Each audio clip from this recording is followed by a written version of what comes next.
Hi guys, welcome to my channel, and here in this video I'm gonna share with you my maternity workout here in one of the most beautiful tourist spots here in Batanes, the Vayang Rolling Hills.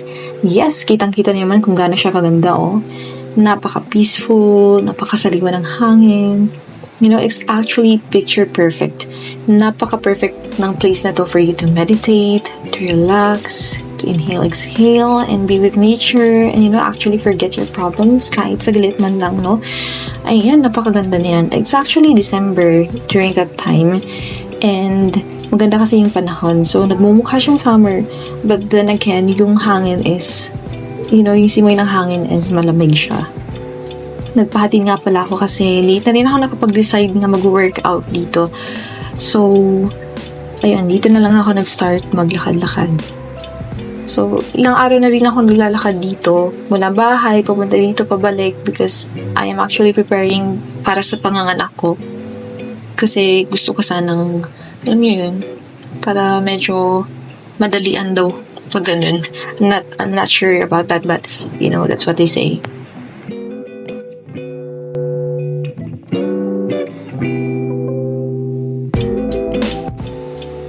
So, ito na nga, mag-start na tayo sa ating DIY workout. It's actually a simple workout. You can actually do it. Pwede siyang gayahin. This was my 3 days before I gave birth to my firstborn child.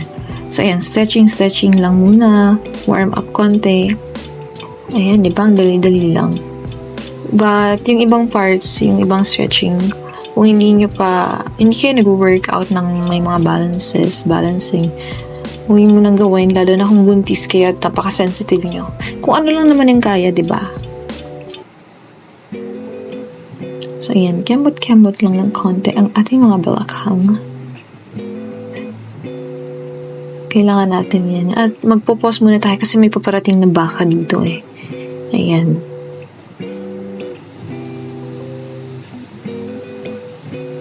So, back to business. Kahit mukha kong, alam yun, palaka dyan. Kailangan natin i-push to. Ayaw ko kasi mag-overdue. Lalo na first baby ko to. So, talagang pinush ko talaga yung sarili ko na mag-workout na.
At ito pa yung isa sa pinunta ko dito actually is para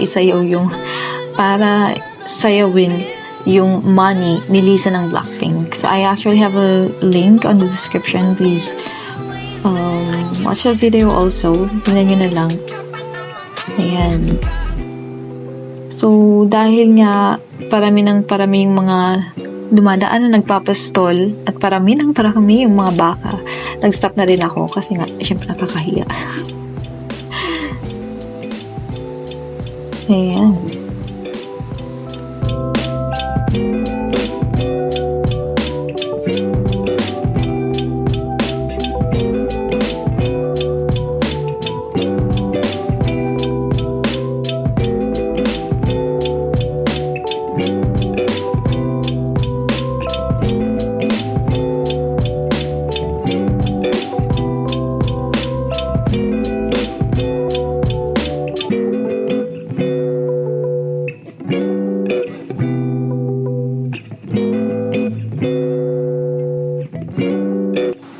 So, ayun na nga, tapos na tayo mag-workout at magsayaw-sayaw. So, maglalakad na tayo pa uwi. Buti na lang hindi pa siya ganun kadilim, ano.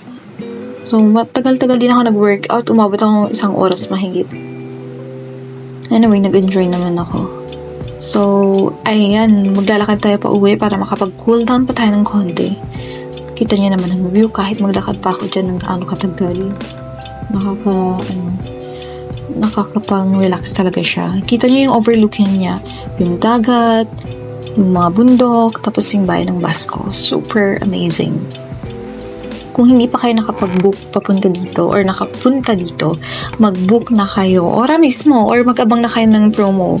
Tapos puntahin talaga yung lugar na to kasi napakaganda talaga niya. Hindi ka magsisisi, promise. Ayan, may nagbabike pa nga si Kuya Opal. Ayan. One of the most famous photographers here in Batanes.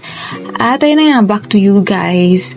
Huwag na kayo mag-antay kasi sayang, diba? Ang ganda-ganda talaga dito.